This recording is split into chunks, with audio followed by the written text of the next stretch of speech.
sangue do Cordeiro, e por causa da palavra, do testemunho que deram, e mesmo em face da morte, não amaram a sua própria vida. Por isso festejai, ó céu, e vós que deles habitais. Ai, porém, da terra e do mar, pois o diabo desceu até vós, cheio de grande ira, sabendo que pouco tempo lhe resta. Está vendo? Irmãos, é a mesma cena. Novamente, ó, no texto do verso 1 ao 6, o dragão cai do céu e passa a perseguir a mulher, mas a mulher está guardada no deserto. Na outra cena, do verso 7 ao 12, o dragão cai. Só que ele está mostrando a cena de uma festa que acontece no céu. E enquanto essa festa está acontecendo no céu, ele diz: ai de vós que estão na terra, porque o diabo desceu com grande ira. É a mesma cena. É quando a mulher é levada para um lugar deserto, guardada por Deus, e o diabo sai tentando, de alguma forma, acabar com ela ou com a sua descendência. Então, algumas notas aqui sobre esse texto. Pensemos aqui, irmãos, que houve uma grande guerra no céu. Essa é a mesma circunstância do dragão posto tentando matar o menino quando nascesse. Quando nascesse. Tentando matar o menino. Se os irmãos olharem a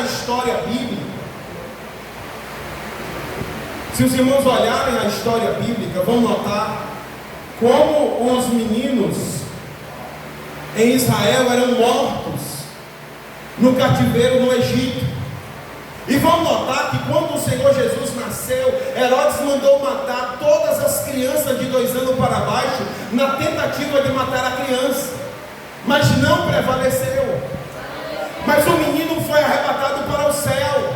O menino cresceu e o menino foi vitorioso contra o diabo.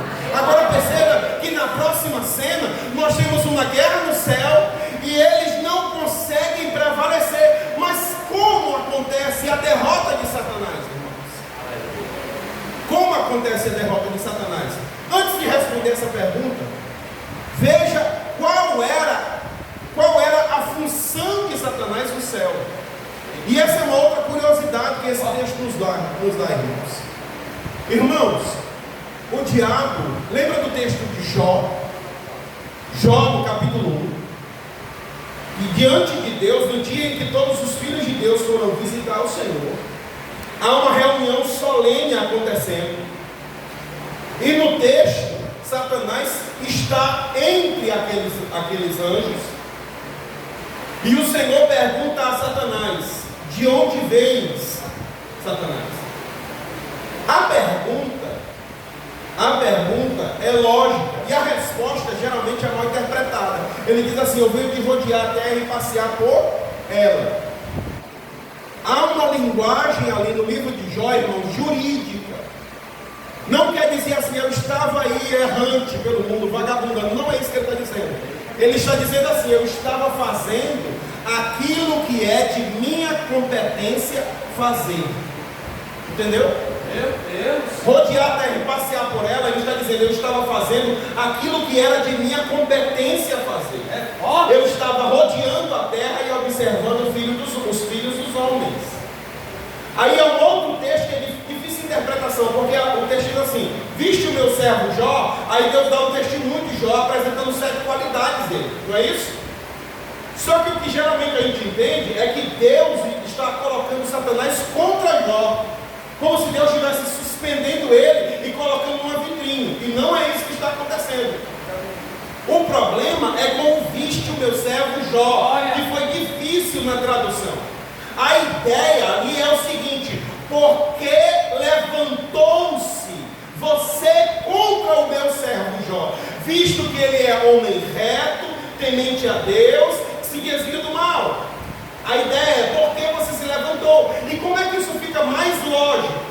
Quando Deus começa a falar, Satanás começa a dizer assim: Senhor, mas veja bem, o Senhor tem enriquecido ele, tem abençoado, o Senhor tem cercado a casa dele com sebe. Sabe o que Satanás está dizendo? Eu tentei ir até a casa dele, mas parece que o Senhor colocou uma cerca e protege Jó. Eita Deus!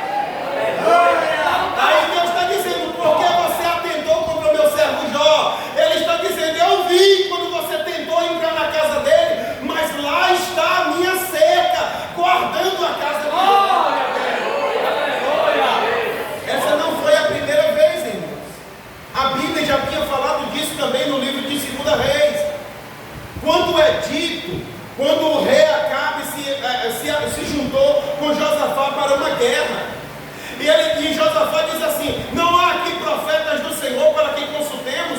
Haja visto haverem centenas de profetas de Baal entre vocês.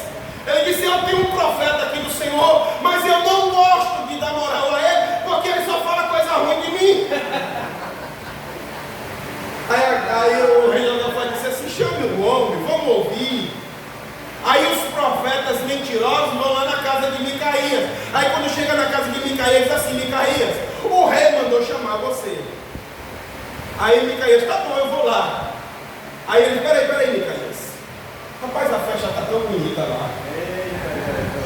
Está todo mundo alegre, Micaías. Todo mundo alegre. E todo mundo alegre. Mas por que essa alegria? Está todo mundo recebeu a mesma visão do rei. Todo mundo só viu coisa boa no rei, Micaías. Não seja um estraga prazer. Não chegue lá com outra história. Vá lá, Micaías, e nos ajude, porque o rei já está na nossa. O rei está gostando, está feliz. Aí Micaías disse assim: vive o Senhor, e aquilo que ele me mandar dizer, eu vou dizer. Isso é profeta, né? Só que o profeta também é sarcástico, sabe? Porque Micaías chega fingindo, chega diante do rei e diz: ó rei, vive eternamente, vai rei para a batalha, porque certamente você será vitorioso. Aí o rei percebeu que ele estava mentindo. Aí disse assim: Micaías, eu não já disse a você que eu não gosto de mentira? Olha que mentiroso. Eu não gosto de mentira. Aí Micaías começa a mostrar a cara de profeta dele, diz assim: vive o Senhor, meu. Se não fosse a presença do rei Josafá aqui no meio do arraial, nem para a sua cara eu olharia. Profeta. Aí disse assim: olha, eu vi o Senhor assentado num alto e sublime trono, e todos os exércitos do céu estavam diante dele. E o Senhor olhava para cá, para Israel, e dizia: a quem enviarei para que conduza Acabe para a guerra, para que eu mate, para que morra? E uns anjos diziam isso, outros aquilo, mas saiu o espírito mau diante de Deus, Satanás. E dizia assim: eu irei, Senhor, e conduzirei Acabe para a peleja, para que morra. E o Senhor disse: e como farás isso? É simples, eu vou ser o espírito da mentira na boca dos profetas dele. Meu Deus! Na mesma hora, um dos filhos de Zacarias deu um soco na boca de Micaías e disse: de onde me passou espírito algum de mentira, para que fale mentira diante do meu rei? E Micaías disse: passou e você nem viu. Eita Deus! Aí o rei disse assim: prenda esse homem e sustente ele na aflição até que eu volte. E Micaías, ali algemado, disse: se tu voltar, rei, Deus não falou através da minha boca. Mas a última palavra de Micaías deixou o rei tão amedrontado que ele chamou um soldado e disse assim: vamos trocar aqui de roupa. Eu visto a roupa de soldado, tu veste a roupa de rei, tu vai para a briga, sai para a batalha, vai guerrear e vamos aqui. Tá bom, rei. Aí o rei lá vestido de soldado, a Bíblia diz assim: um arqueiro teceu seu arco a esmo. Não, um arqueiro teceu seu arco na inocência e atirou a esmo. Olha que linguagem difícil. Está dizendo que o arqueiro estava correndo e atirou para cima sem saber onde a flecha ia pegar. Aí o anjo pegou a flecha, foi guiando assim, é aqui, ó, na fenda da armadura dele, bem do lado, tá? Enfiou do lado que varou. Aí o rei olhou para o camarada: aí eu estou ferido, me leva de volta. Vai cumprir duas profecias, não só essa da visão de Micaías, mas aquela de Elias, que ele disse assim: aonde os cães lamberam o sangue de Nabote, também lamberão teu sangue, Acabe. Quando Acabe chegou, deitado na biga, deitado lá com a costela ferida da flecha, o sangue descendo, chegaram os médicos para levar o rei, para tentar reanimá-lo. Quando voltaram lá, os cães estavam lambendo o sangue do rei. Os irmãos perderam a cena? Estava lá Satanás diante de Deus. Vocês viram? Quando Saul se levantou em Israel e o Senhor Senhor enviou um grande juízo sobre ele. A Bíblia diz que era um espírito mau que vinha da parte de Deus e possuía Saul. E esse espírito só saía quando Davi tangia a sua arma. Aí veja aqui, irmãos, que Satanás tinha uma posição legal diante de Deus. Uma posição legal, porque quando Deus diz assim: de onde vens? Ele disse: eu estava fazendo aquilo que era de minha competência fazer. Quando havia reuniões solenes, Deus dizia: a quem enviarei para que conduza a carne para a peleja, para que morra? Ele dizia: eu posso lhe servir. E é Satanás, e é um espírito mau, mas ele tinha uma posição legal diante de Deus. Qual era a posição? O texto está dizendo para nós. Versículo 9 está dizendo quem é. E foi expulso o grande dragão, a antiga serpente, que se chama Diabo e Satanás. Note que esses não são nomes, são títulos. Ele é o acusador. Ele é o acusador. Amém, irmãos? Mas ele foi vencido. Amém? Ele já foi vencido. Olha o que o texto diz: então ouvi uma grande voz proclamando do céu: agora veio a salvação, o poder e o reino do nosso Deus e a autoridade do seu Cristo, pois foi expulso o acusador de nossos irmãos, o mesmo que os acusava de dia e de noite diante de Deus. Como foi essa vitória contra o diabo, irmãos? Olha aqui o texto dizendo: eles, pois, o venceram por causa do sangue do Cordeiro.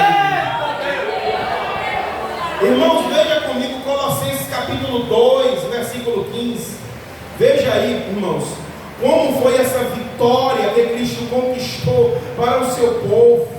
Colossenses capítulo 2, note bem aí o versículo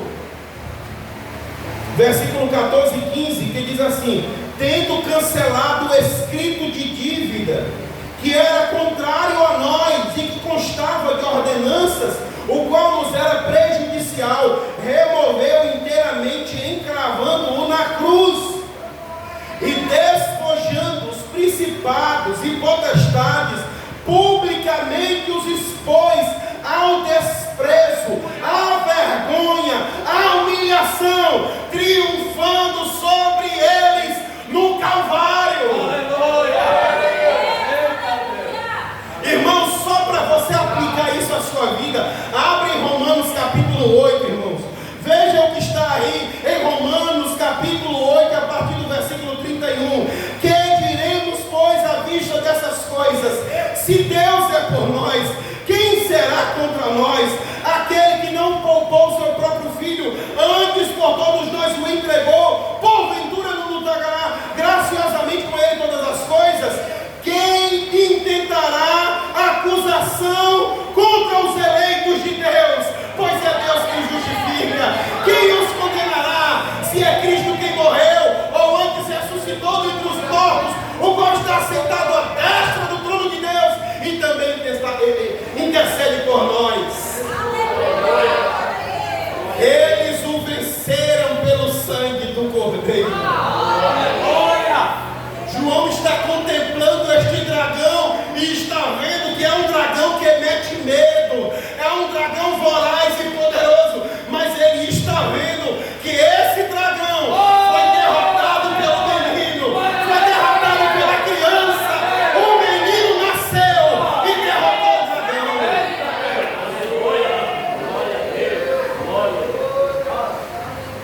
Por isso o texto prossegue dizendo: eles, pois, venceram por causa do sangue do Cordeiro e por causa da palavra do testemunho que deram, porque mesmo em face da morte não amaram as próprias vidas. Aí o verso 12 diz: por isso festejai, ó céus, e vós que nele habitais, ai da terra e do mar, pois o diabo desceu até vós cheio de cólera, sabendo que pouco tempo me resta. A última sentença do nosso texto: quando, pois, o dragão se viu atirado para a terra, perseguiu a mulher que dera à luz o filho varão. Perseguiu a mulher que dera à luz o filho varão.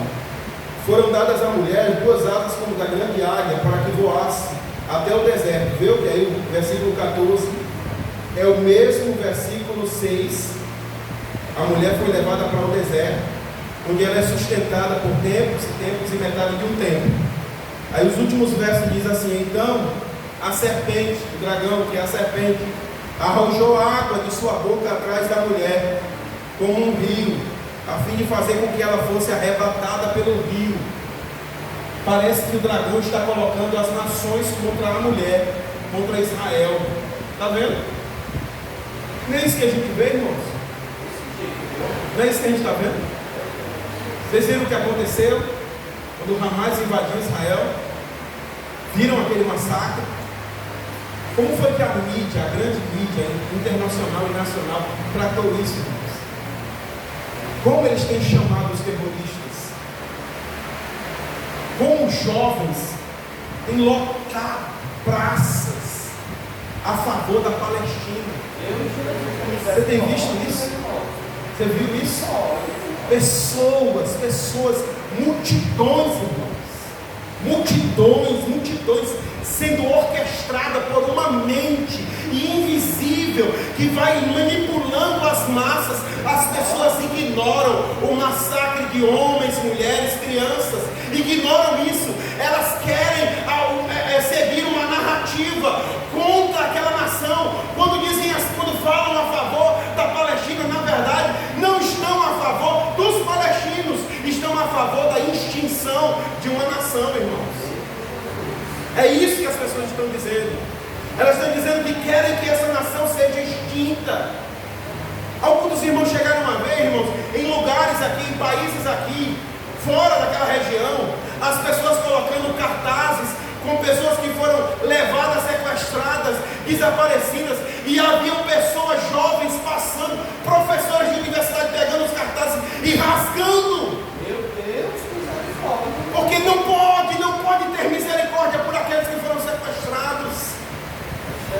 Você viram pessoas em Portugal, haviam lojas de noite, pessoas pichando ali um símbolo da estrela de Davi, para que quando se instaurasse uma grande perseguição, aquelas famílias lá fossem mortas.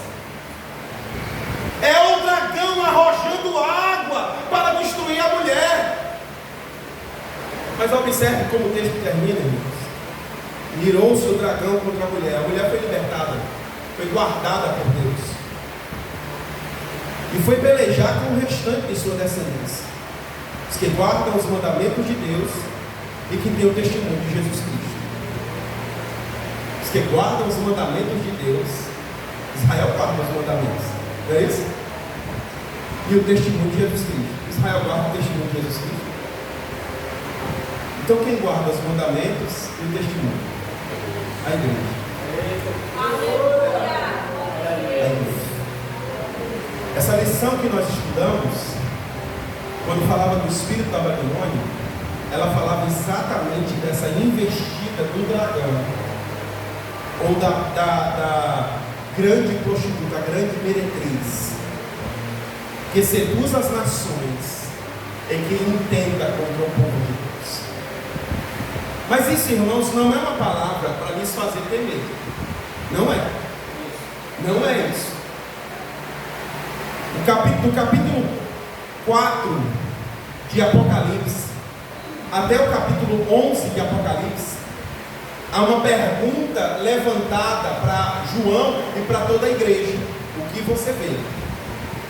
Essa pergunta, o que você vê, leva João e a igreja a passar a perceber o que está acontecendo no mundo, mas começar a perceber o que está acontecendo no mundo sob a perspectiva do céu. E quando olha na perspectiva do céu, você vê que aqui no mundo, há esse mundo caótico, há esse mundo mau, mergulhando na maldade, cheio de guerra, cheio de calúnia, cheio de despropósito, um mundo afastado de Deus. É isso.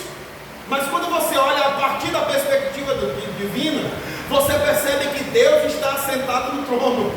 Você vê o Cordeiro assentado no trono. Você vê o governo dele sobre toda a história. Você vê que ele tem na mão um livro e que ele tem o poder para desatar os selos do livro. Ele tem o poder para desatar os selos. Ele vai dar o fim à história. Ele está o governante da história. Ele está norteando a história.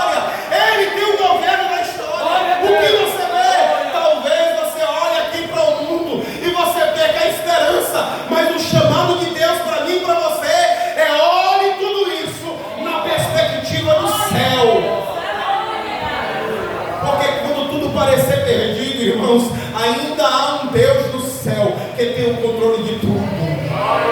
Quando tudo parece perdido, irmãos, ainda há um Deus no céu. E esse Deus não tem os seus planos frustrados nunca. Esse Deus governa sobre o trono. No capítulo 12, irmão, do capítulo 13 até o capítulo 17, há uma outra pergunta aqui. E a pergunta é: a quem você adora? A quem você adora? Você pode ler o capítulo 13. Continue lendo o capítulo 13, 14, 15, 16, 17. Você vai perceber que o mundo está dividido em duas classes de indivíduos: aqueles que adoram ao cordeiro e aqueles que adoram ao dragão, através da adoração à besta. Você vai ver que há uma marca aqui, irmãos. E eu não quero trazer mistérios, coisas absurdas, não. Apenas olhar para esse texto à luz de Deuteronômio. Porque lá em Deuteronômio, quando ele está falando sobre a guarda da lei do Senhor, no capítulo 6, ele disse que essa lei, ela deve estar entre os olhos e na mão. Não é isso? Essa lei deve estar entre os teus olhos e na palma da tua mão. Foi o que os judeus fizeram? Eles fizeram uma caixinha, colocavam a porção da lei, amarravam e colocavam na testa e na mão.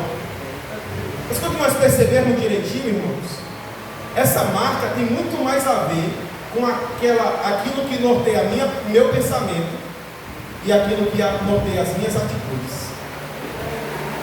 O mundo inteiro está dividido em duas classes distintas de homens: aqueles que são guiados pela marca da besta, do anticristo, que pensam como o mundo e agem como o mundo, e aqueles que têm a mente de Cristo e agem de acordo com a ação do Espírito Santo.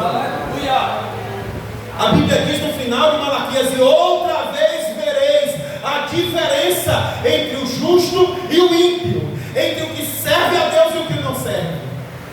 Esse texto, irmãos, de hoje é um convite a nós, para que venhamos a perceber que o dragão já foi vencido. Ele está sabendo que pouco tempo lhe resta. Ele está fazendo o que pode com o pouco tempo que tem, mas Deus já está no controle de tudo. A igreja se levantará triunfante. A igreja estará de pé, meus irmãos. Ora, cama da vassoura, cama da vassoura.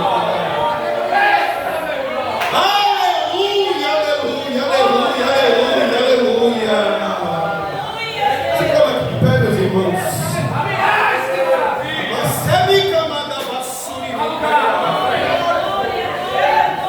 Glória a Deus, glória a Deus. O Senhor está no trono, irmãos.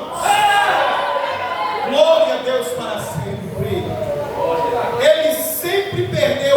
O diabo sempre perdeu e continuará perdendo, irmãos. Continuará perdendo, irmãos. Continuará perdendo, irmãos. Com ele está o braço de carne, mas conosco está o Senhor, nosso Deus.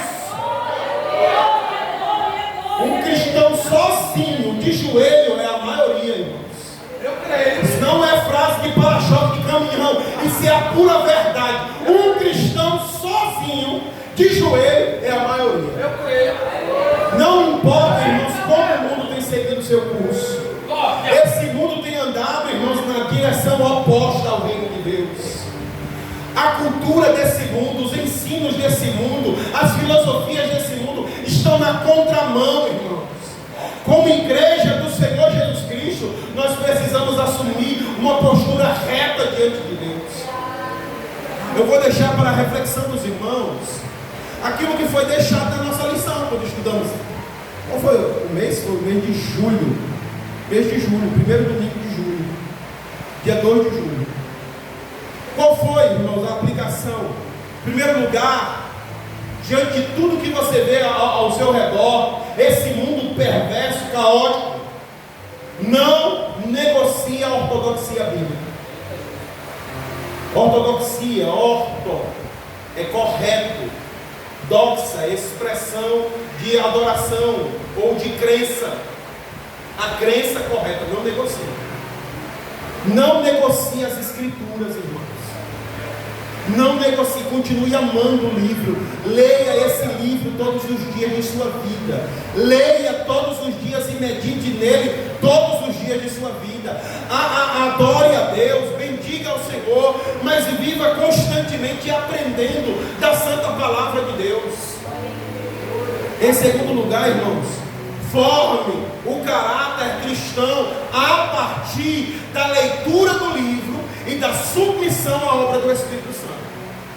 Irmãos, você já viu cristãos que dizem assim: eu sou desse jeito mesmo? Já viu? Eu sou assim. O que eu tenho que dizer, eu digo assim logo. Eu falo assim. Já viu isso? Não deixe o seu temperamento lá fora. Deixe lá. A igreja não precisa do seu temperamento, não. Se você consegue identificar que você tem um erro, uma falha na conduta, no caráter, é um erro, que é um vício, isso é um vício. Uma pessoa que diz assim: eu sou muito sincero, aí fica ofendendo todo mundo, não é uma pessoa sincera, é uma pessoa que não tem domínio próprio, sabe? É uma pessoa, por exemplo, muito explosiva, e ela quer dizer, então ela não mede, ela vai ferir os outros, contanto que ela se sinta bem, dizendo o que ela quer dizer. Sabe o que é isso, irmãos? É uma pessoa que descobriu que tem um vício no seu temperamento e caráter e nunca tratou dele. Nunca tratou. Aí ela vai crescer dizendo que isso é porque ela é sincera. Não é porque é ignorante, não é educado. É esse o nome que dá. Não é sincero, não. Sabe o que é que o cristão precisa ser, irmãos? Ele precisa ter autodomínio. Precisa ter o Espírito Santo na vida dele, para que as palavras dele, como Paulo disse, sejam sempre temperadas com sal. Palavras que produzam a edificação. Aí tu imagina um cristão dizendo assim: eu digo mesmo, pode achar ruim quem quiser. Aí não promove edificação, fere alguém sai triste, magoado, diz: a igreja é tudo assim. Está vendo? Aonde edificou isso, irmão? E como Deus pode ser glorificado nisso? Não, irmão, quando você identificar um vício na sua postura, no seu jeito, coloque diante de Deus e diga: Espírito Santo de Deus, o Senhor não quer isso para a tua glória. Transforme. Eu preciso ser como Cristo Jesus. Eu preciso ser um homem, uma mulher trabalhado, transformado em meu caráter, em minha conduta pelo Espírito Santo de Deus. Em terceiro e último lugar, irmãos, aguarde a volta de Cristo. Eu me lembro de ter conversado com uma senhora um tempo atrás, e essa senhora disse assim: irmãos, Carlos, eu tenho para mim que Jesus não volta mais não. Jesus não volta mais não. Volta mais não. Volta não. Mas por quê? Porque eu acho que ele chegou lá no céu e viu aquilo tão lindo. Aí se eu vou voltar mais? Ainda bem que Jesus não tem essa mentalidade que a senhora tem, né? Porque quando Jesus estava lá, antes de encarnar, ele já tinha toda a glória para ele. Ele já tinha tudo isso. E a Bíblia diz em 2 Coríntios capítulo 8, versículo 9: porque bem sabeis a graça de nosso Senhor Jesus Cristo, que sendo rico, por amor de vós se fez pobre, para que por meio de sua pobreza enriquecesse a nós. Quando ele voltou para o céu, irmãos, ele sentou no trono, mas ele fica, vamos usar uma linguagem nossa, né? Jesus fica roendo as unhas. Eu não vejo a hora daqueles que eu comprei com meu sangue vir para cá. Eu não vejo a hora deles chegarem aqui. Quando ele estava aqui ceando a última ceia, ele foi partir o pão, irmão, pense comigo. Ele sempre levantava assim e partia, ó, diferente de todo mundo. Sabe, diferente de todo mundo. Ele levantava, dava graça e partia. Eu penso que quando ele levantou o pão pela última vez, aí ele ia partir, eu olhou para eles e disse assim: como eu desejei cear com vocês nessa noite. Como eu desejei esse momento aqui com vocês. Aí ele disse assim: eu vou partir o pão, mas tem uma coisa. Essa vai ser a última vez que eu vou beber do fruto da vide. Vai ser a última vez que eu vou beber do vinho agora, nessa ceia com vocês. Porque a próxima vez que eu tiver que partir o pão, ou dividir o cálice, será junto com vocês no reino de meu Pai. No reino de meu Pai.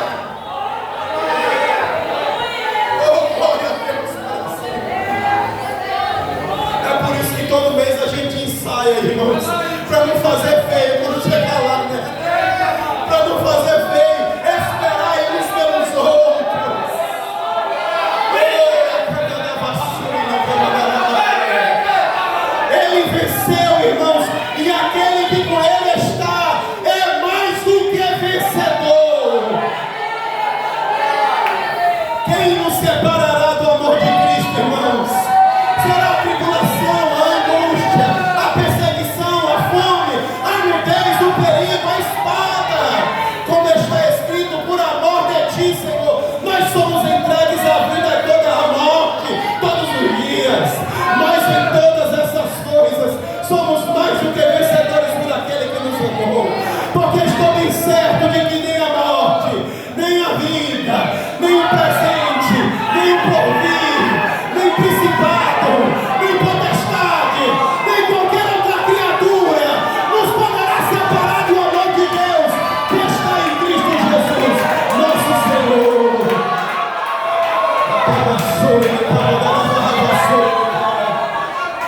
Oh Deus eterno, nós glorificamos ao teu nome, Senhor.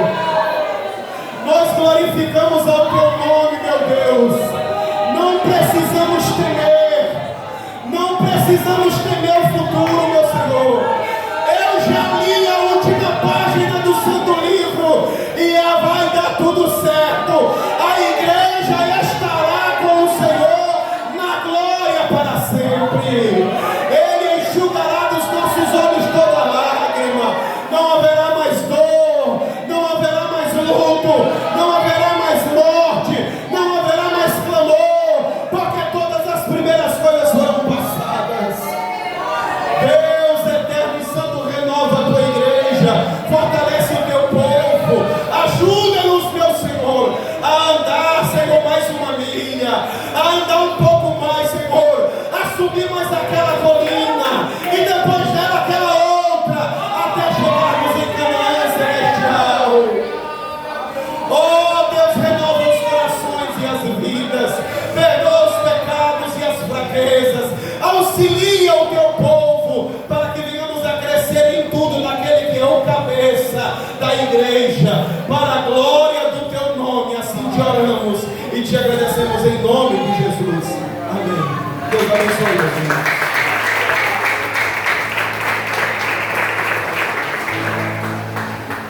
Permaneça de pé, irmãos.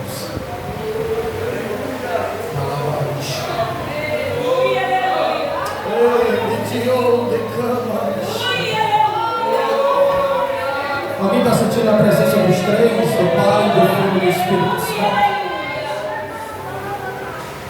Diácono Luiz, desde terça-feira Deus está falando conosco para nos reajustar com Ele. Até eu, irmãos,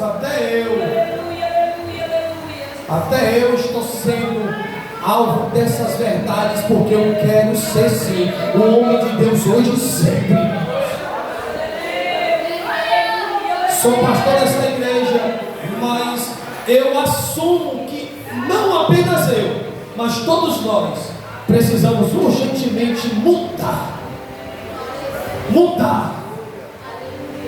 porque a trombeta vai tocar, e eu creio que os eleitos ouvirão e subirão e estarão para todo sempre com o Senhor.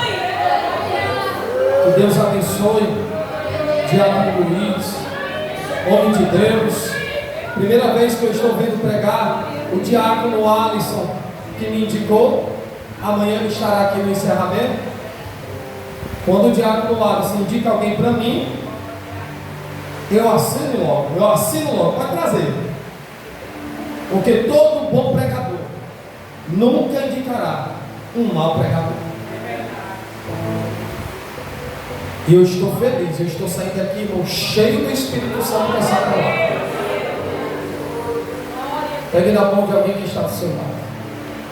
Amanhã, 7h20 da manhã, tem consagração. Amanhã, 7h20 da manhã, tem consagração. Amanhã, grande encerramento. Quem estará aqui é o Diácono Alisson, homem de Deus também. Olhe por alguém que está ao seu lado aí, feche os seus olhos.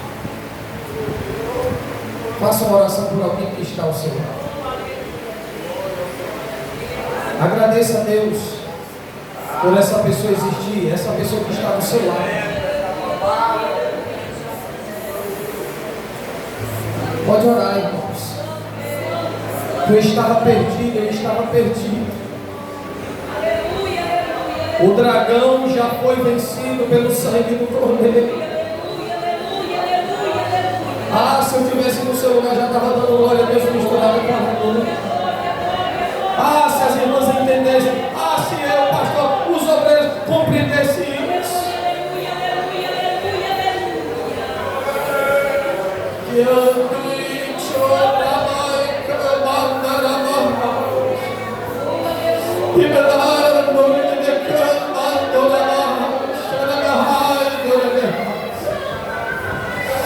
aviva a mocidade nesta igreja. Aviva a minha vida. Aviva